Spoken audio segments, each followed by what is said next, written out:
Boa noite, deputado Glauber. Seja bem-vindo. Boa noite, Florestan, Jefferson, Mário Vitor. Prazer estar aqui com vocês, Tereza. Um prazer estar aqui com vocês. Boa noite, Glauber, Cláudia. Sem voz, né?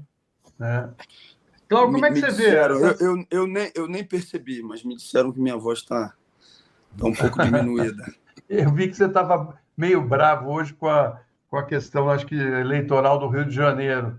Mas vamos falar da Venezuela um pouco, né? Vamos lá. Como é que você viu essa situação de países cobrando aí as datas da eleição na Venezuela, outros dizendo que houve fraude, e outros que já declararam apoio ao à reeleição do Maduro, né? Principalmente o posicionamento do Brasil. Você acha que está correto esperar para ter todas as informações para reconhecer, ou o Brasil está cometendo um ato errado, né? E o Maduro também tem razão em mandar os diplomatas de 7 países saírem da Venezuela? Vamos lá, Florestan, que são vários pontos, né, em parte. Primeiro, assim, não existe nenhuma surpresa com a manifestação da oposição venezuelana não aceitando o resultado. Isso não é novo na Venezuela. Algum de nós tinha alguma dúvida que se saísse um resultado não favorável para a oposição, que eles fariam exatamente isso? Dúvida nenhuma. As vitórias incontestáveis que Chávez teve na Venezuela também sempre foram alvo de contestação por parte da oposição. Mesmo naqueles casos onde a presença de observadores internacionais do próprio Centro Carter diziam que as eleições tinham sido consagradas, a Venezuela disse o quê? A oposição venezuelana, melhor dizendo, disse o quê? Disse que as eleições tinham sido fraudadas. Então, nesse ponto em específico, não há novidade. Segundo, acho importante a gente avaliar o que é o Conselho Nacional Eleitoral. O Conselho Nacional Eleitoral é o órgão venezuelano responsável por determinar qual foi o resultado das eleições. O que o Conselho Nacional Eleitoral disse? O Conselho Nacional Eleitoral disse que a oposição perdeu e que o Maduro venceu as eleições. Quando você tem uma relação com um outro país e reconhece os resultados dessa eleição, isso tem uma relação direta com um pacto, uma relação de confiança diplomática. Então, imaginem se realizadas eleições no Brasil, outros países ficassem solicitando, antes do reconhecimento do caráter de uma eleição ou do resultado eleitoral, o conjunto dos documentos ou das atas comprobatórias de que aquela eleição tinha tido exatamente aquele resultado. Isso, evidentemente, seria demonstração de uma desconfiança do ponto de vista diplomático. O que eu acho que pode se justificar, no caso em específico do Brasil, essa posição de natureza mais cautelosa, é porque o Brasil se envolveu diretamente num processo de negociação entre as partes, onde ele procurou estabelecer um diálogo entre governo e oposição para fazer com que o processo transcorresse com a participação de ambas as forças, principalmente da oposição. Então, se você entra numa posição de negociador internacional, evidentemente isso é um elemento que não pode deixar de ser levado em conta. Mas, na minha avaliação, se você tem um resultado consagrado por parte do Conselho Nacional Eleitoral, esse resultado deve ser reconhecido, como fizeram vários países, entre eles a Bolívia, que tem passado também nos últimos tempos por fortes turbulências e passou por um golpe de Estado no ano de 2019. E lembremos que também naquele ano, a falta de uma posição bastante evidente do conjunto da comunidade internacional, contrário àquilo que vinha sido vinha sendo dito pela OEA, por exemplo, pela Organização dos Estados Americanos, deu força para que os golpistas pudessem ampliar o seu poder de fogo e que Evo Morales e o vice-presidente Lineira tivessem que, inclusive, sair da Bolívia. Então, acho que reconhecer aquilo que é a posição de quem é responsável no país que você estabelece uma relação de confiança, o resultado eleitoral, na minha avaliação, é o caminho adequado. Se você tem desconfiança e depois recebe documentações ou demonstrações evidentes de uma fraude que ocorreu, você vai avaliar aquilo que você recebe ou aquilo que é trazido para você como elemento de algo que está sendo denunciado. Mas até agora, a gente vê também que a contestação feita por parte, por exemplo, da Maria Corina, dizendo que teve 70% dos votos para o candidato que ela apoiava, eu não vi nenhum acompanhamento comprobatório da denúncia que está sendo feita por ela e dessa declaração de que tiveram mais de 70% dos votos.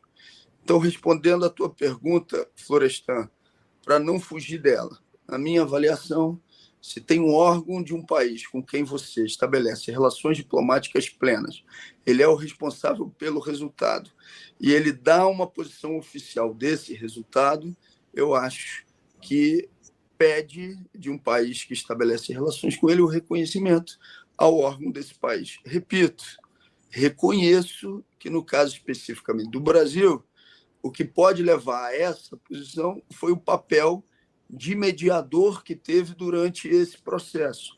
Mas não acho que isso justifique, nesse momento, o não reconhecimento daquilo que foi a posição oficial da instituição venezuelana responsável por consagrar esse resultado.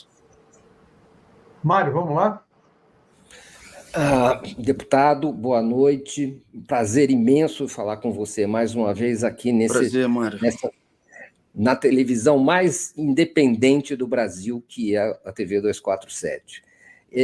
Eu queria lhe perguntar o seguinte, deputado, por quê? A pergunta é por quê? Se isso tem alguma razão mais profunda, de maior significado, que lhe, de alguma maneira, alguma dúvida que pode lhe assaltar a cabeça em relação ao que está acontecendo com o governo brasileiro nesse caso? Quais são as conexões que você imagina que possam estar acontecendo de forma que o Brasil, se de alguma maneira, tolere a posição de uma Maria Corina Machado, de extrema-direita, terrorista, apoiadora de terrorismo contra a população venezuelana. O que lhe assalta de dúvida? Qual a especulação que o deputado pode fazer a respeito das razões que poderiam estar por trás disso? Há uma suspeita de que poderia estar havendo uma mudança de caráter do regime brasileiro, tradicional, do presidente Lula, do PT, suas relações internacionais, um realinhamento? Lhe parece que isso existe? Mário, eu não quero fazer especulações e eu não quero tratar uma questão complexa como se simples fosse.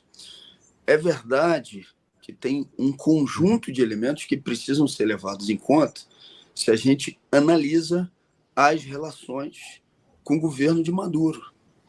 E está falando aqui alguém que tem enorme liberdade para fazê-lo, porque, entre outras coisas, tem o nome do seu próprio filho dado como nome de Hugo, não à toa, né? Em homenagem a Hugo Rafael Chávez Frias, nascido em Sabaneta de Barinas. Mas também não é não verdadeiro o fato que, por exemplo, eu não consigo estabelecer defesa no que aconteceu no território venezuelano, por exemplo, com o Partido Comunista da Venezuela.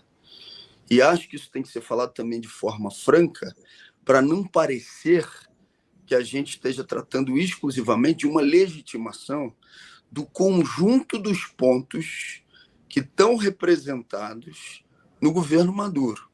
Começo por aí. Ou seja, nós, parte da esquerda brasileira, tem críticas, sim, a pontos que, na minha avaliação, precisam ser modificados nas relações exteriores e, mais especificamente, nas relações internas da Venezuela, no que diz respeito especificamente ao respeito a outras forças políticas. O Partido Comunista fez críticas a medidas que estavam sendo adotadas do ponto de vista econômico pelo governo e houve um processo de modificação da sua direção. Nós, por exemplo, somos críticos, a partir das informações que recebemos, dessa questão. Agora, isso não pode tapar os nossos olhos para aquilo que é mais do que evidente, que é o interesse que existe na Venezuela por ser a maior reserva de petróleo do mundo e pelo não alinhamento internacional que existe por parte da Venezuela aos interesses de Washington.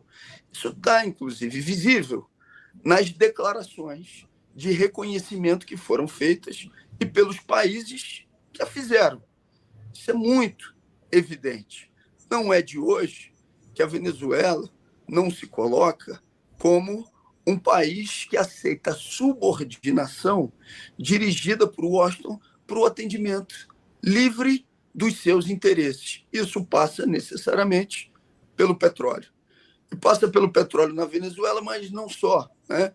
Lembremos que a Venezuela é nossa vizinha e que o Brasil hoje, né, tem também uma das maiores reservas de petróleo no mundo e que a Dilma deixou de ir aos Estados Unidos para fazer aquela famosa visita ao Obama quando estourou os escândalos das espionagens e a demonstração de que a Dilma estava sendo espionada e a Petrobras estava também sendo espionada.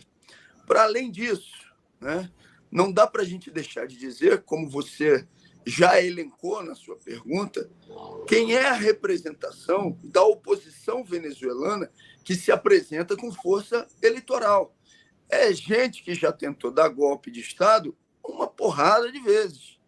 É gente que não reconheceu os resultados eleitorais na Venezuela quando eles foram incontestáveis. Eu vi, por exemplo, o governo Maduro reconhecer um resultado negativo.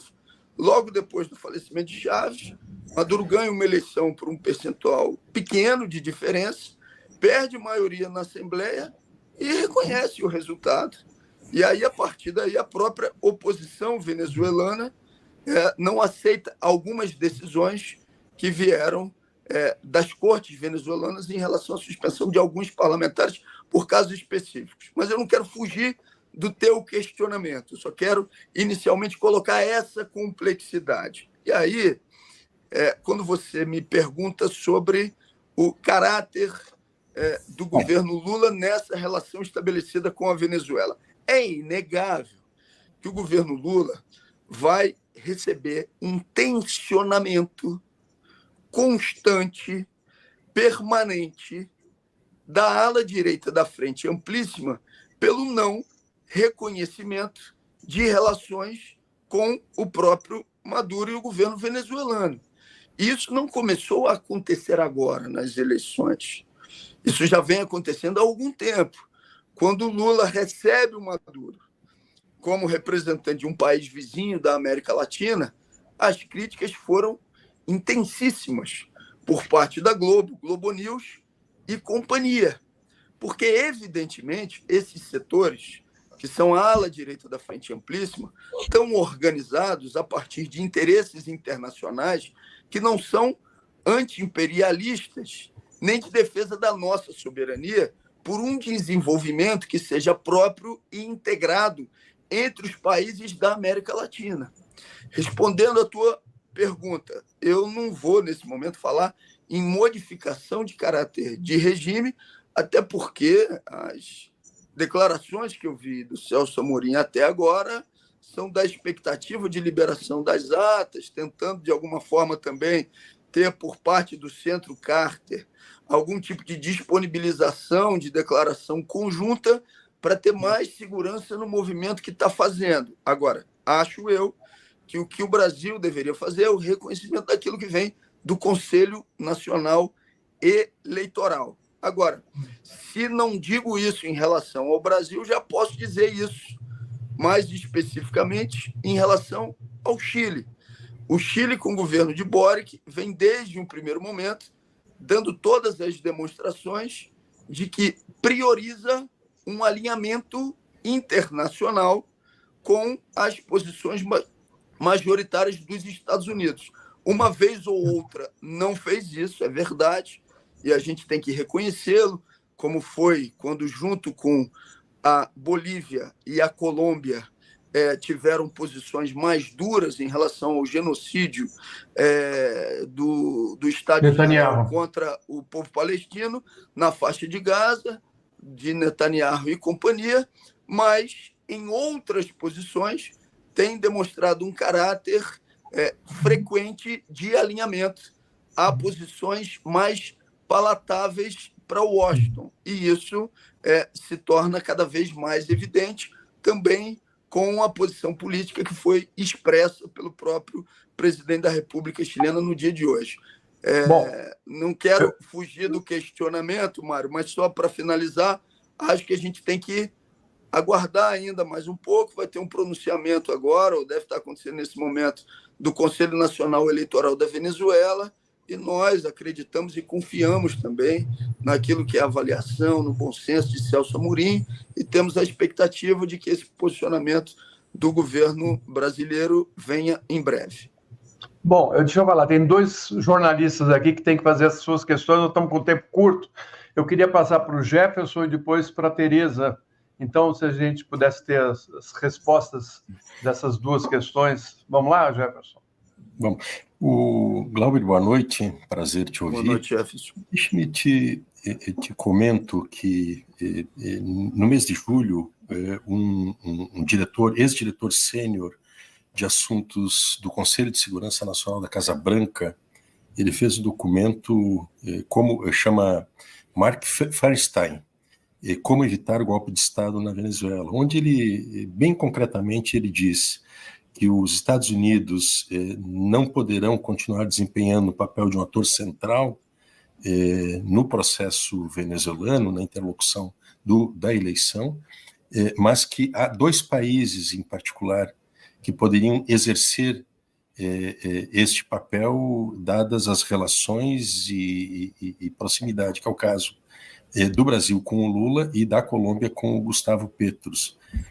Tu comentas a situação do Boric, que é uma posição que ele, em distintos âmbitos ele tem destoado muito, né, do campo progressista, da segunda onda, né, de governos progressistas da região, mas de maneira geral há uma homogeneidade de posicionamento dos demais governos do nosso continente, né, que são nitidamente identificados, né, com a posição dos Estados Unidos sobre a Venezuela. Eu te volto a esse tema, né, para saber se tu não entendes que talvez essa posição que o governo brasileiro adotou, que é uma posição que eu também considero, tal como tu expressasses aqui, que ela em outros tempos ela não questionaria o órgão eleitoral, que na verdade na Venezuela é um poder eleitoral, não é nem um órgão, é um poder de Estado, né? Mas se isso não está se refletindo numa mudança de uma perspectiva geopolítica regional, né, a partir, sobretudo, de ditames dos Estados Unidos. Se eu disser, Jefferson, também prazer estar contigo, se eu disser que acredito nessa hipótese, eu estaria exercendo nesse momento um mau papel, como quem está esperando por parte do governo brasileiro uma posição que seja de reconhecimento à vontade da maioria dos venezuelanos e de uma posição que não tenha como consequência a ampliação do poder da extrema-direita e do alinhamento dessa extrema-direita na sua relação com Washington. Eu espero que a posição brasileira e a posição da Colômbia possa estar sendo articulada como uma posição de avaliação de novas informações que vão ser disponibilizadas em breve, nas próximas horas, para que isso seja a representação, inclusive, de um respaldo maior àquilo que é a vontade soberana do povo venezuelano. Acho, inclusive, que se isso vem de uma articulação do Brasil e da Colômbia, que possam estar exercitando esse papel em conjunto, ganha força uma posição de enquadramento daquilo que foram manifestações evidentemente despropositadas, como de Milei e companhia. Então, trabalho na expectativa de que o governo brasileiro, mesmo que tensionado, assim como o governo colombiano, em breve, né, com as novas informações que já vão ser disponibilizadas, finalizadas a contagem de 100% das urnas, com a proclamação não pública do resultado, porque ele já aconteceu, mas com a proclamação de todos os dados e daquilo que ainda o Conselho Nacional Eleitoral ficou de fazer, que é um pronunciamento público à nação, que o Brasil, em conjunto com a Colômbia, se manifestem consagrando aquilo que é a posição soberana do povo venezuelano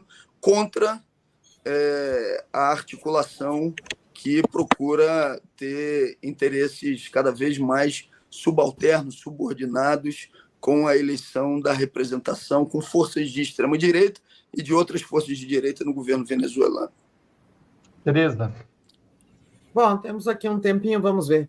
Nessa linha de que você está falando, né, do Brasil e Colômbia estarem buscando, digamos, uma alavanca maior, um amparo maior nos dados para legitimar a eleição, tem uma informação das últimas, recente agora do Itamaraty, que o Brasil está numa concertação com a Colômbia e com o México, né, buscando fazer assim, uma aferição conjunta desses chamados dados desmembrados e se posicionarem conjuntamente. Eu acho que é isso, é uma cautela. Só para fazer uma observação, Tereza, o Obrador, na declaração pública que ele deu, ele também foi no mesmo sentido, né? Ou seja, demonstrando que iria reconhecer, mas demonstrando que iria reconhecer aquela que foi a vontade soberana do povo venezuelano. Né? Então, estou na expectativa de que isso aconteça em breve. Eu também acho que é isso, é uma cautela que, digamos, procura minimizar danos, né, ao endosso que eles acabarão fazendo ao resultado eleitoral, mas buscando uma segurança maior nos dados, chamada redução dos danos. O Brasil o Itamaraty avalia que o Brasil se desgastou demais com os esforços pela normalização venezuelana. Mas eu ia te perguntar o que você achou. O Maduro, tão chamado de autocrata, e há pouco ele decidiu pela expulsão de embaixadores de 7 países que questionaram o resultado eleitoral. Como você viu essa iniciativa? Eu vejo da seguinte forma: se eu tenho convicção de que o processo do meu país ele passa por uma ação com lisura, que ela seja de fato democrática, ouvindo o conjunto das forças políticas, e o resultado soberano, ele vem e ele não é acatado, ele é questionado por outros países em relação a esse resultado, medidas diplomáticas têm que ser adotadas. Agora, taticamente, quais são as medidas mais adequadas para você sair de uma situação de contestação? Aí são outros 500, né? Mas eu acho sim, viu, Tereza, assim, se você tem convicção de que aquilo que você está fazendo é o correto, é justo, tem lisura, que não há fraude, e alguém faz coro com uma oposição golpista dentro do seu país, evidentemente, isso tem que ter consequências diplomáticas, não tenho nenhuma dúvida disso. E não só na Venezuela, em qualquer lugar do mundo. Mas imaginemos uma outra situação, né? Imaginemos se isso se desse no Brasil, com diplomatas, representantes de outros países, no Brasil, questionando o resultado das nossas eleições. Medidas diplomáticas seriam também adotadas, seriam tomadas. Agora, quais são as melhores um grau muito agudo de reação diplomática. Você tem antes a consulta, a chamada do embaixador, a retirada do embaixador, a expulsão de um embaixador é um grau muito agudo de reação diplomática, né? Eu entendo, por isso que eu não estou hierarquizando, porque eu estou avaliando isso como um elemento tático, ou seja, de qual é a medida mais eficaz para você evitar a ampliação da contestação, né? Então, eu estou indo ao encontro do seu argumento e procurando dialogar com ele. Então, a gradação, eu não estou dizendo se taticamente ela é mais adequada ou menos adequada, mas que, de fato, alguma resposta tem que se ter quando você tem a contestação interna daquilo que você está apresentando como resultado, se você acredita na lisura do que você está fazendo, isso tem que acontecer. É certo, é certo. Bom, então, alguém tem mais alguma questão? Acho que o Mário tem, que ele está meio assim... Olha, você acha que há analistas que dizem que a negação do resultado da eleição pela oposição faz parte de mais uma escaramuça visando um golpe, não é? Um levante de militares ou o questionamento da institucionalidade venezuelana. Você acha que tem clima para isso, que está acontecendo um golpe na Venezuela por parte da oposição? Mário, eu respondo a tua pergunta fazendo outra. Em que eleições venezuelanas, desde que Chávez venceu para a presidência da República, esse não foi o plano arquitetado pela oposição de extrema-direita ou setores de direita na Venezuela? Se você me indicar uma única. E fora dela, né? Porque os Estados Unidos tentou um golpe para tirar o Chávez, né? Junto com essa burguesia. Quer dizer, eles estão falando em lisura nas eleições, eles tentaram dar um golpe no presidente. Né? E não tentaram uma única vez, eles tentaram exatamente. Em todas as eleições. Eles contestaram todos os resultados eleitorais até hoje. Só de 2015 teve alguma que não. Eleição. A eleição de 2015 que tiveram a vitória legislativa. Que eles ganharam duas, né? Isso. Nesse conjunto de votações, né? Eles ganharam duas. Então, nessa que eles ganharam, eles não contestaram. Todas as outras eles contestaram, né? E contestaram e foram para uma linha de ampliação, de escalada violenta. Então, assim, eu acho que é importante, no estabelecimento desse diálogo, a gente separar algumas coisas, sabe, Mário? Quem está nos assistindo agora pode ter uma visão crítica do governo Maduro, mas isso não pode ser sinônimo de não compreender o que é a extrema-direita venezuelana nas relações que tem com os Estados Unidos e do que eles são capazes. Então, as duas coisas podem caminhar conjuntamente sem nenhum tipo de problema. Eu mesmo coloquei aqui as diferenças em relação ao governo Maduro, por exemplo, na relação com o Partido Comunista, né? E com seus militantes na Venezuela. Não tenho nenhuma dificuldade em fazê-lo. Agora, isso não pode ser sinônimo, repito, de não compreender qual é a consequência do não reconhecimento do resultado eleitoral venezuelano. Se não reconhecer o resultado, não é nenhuma força de esquerda ou nenhuma força liberal, limpinha, entre aspas, que vai assumir a presidência da República na Venezuela, não. É Maria Corina, golpista, extrema-direita, é quem estava há alguns poucos dias dizendo que era fundamental a ampliação das relações diplomáticas para ser suave com o Estado de Israel, com Netanyahu e companhia. Isso. Ou seja, porque senão a gente pensa o seguinte, não, vamos manter aqui a nossa linha como se não fosse nada. Não, é só uma eleição como qualquer outra. Sai nessa, daqui a pouco volta na outra. Não, não é isso.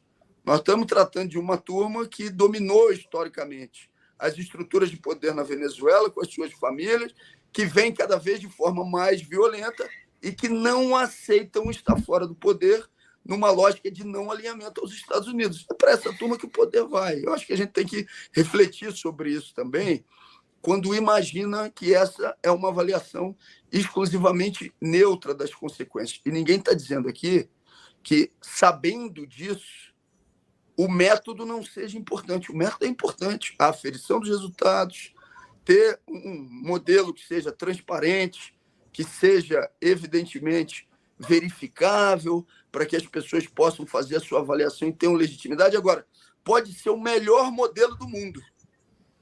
Independentemente de ser o melhor modelo do mundo, a extrema-direita e a direita venezuelana vão contestar o resultado, como sempre fizeram nas eleições anteriores, a não ser naquelas que eles ganharam. Muito bem, Glauber. Queria agradecer muito sua participação aqui no Boa Noite, foi muito bom, e espero que você volte, porque nós temos muitos assuntos para falar, inclusive da eleição em São Paulo, né, que a gente acabou não falando, e que ela é tão importante, né? Então, espero que você volte. Muito obrigado.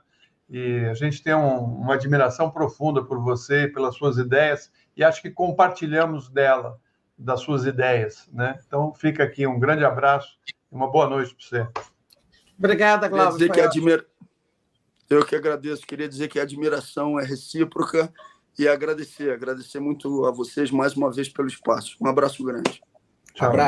Boa noite. Obrigado. Boa noite.